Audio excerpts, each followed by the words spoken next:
Nakipaghabulan pa bago maaresto ang isang lalaking nang molestya umano ng menor de edad sa Maynila noong nakaraang taon. May unang balita si Bea Pinlac.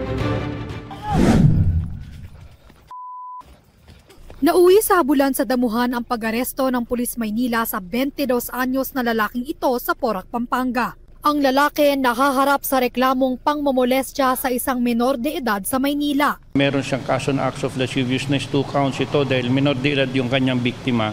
Marso nung nakaraang taon nang una siyang ireklamo ng 13 anyos na anak ng amo niya sa trabaho. At naulit pa raw makalipas ang 6 na buwan.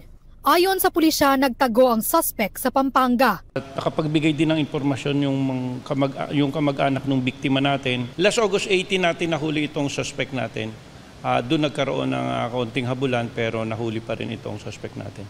Sinubukan namin kunin ang panig ng suspect na nakakulong sa Moriones Police Station. Ang tanging tugon lang niya, wala na po ako masabi, basta no-comment po ako.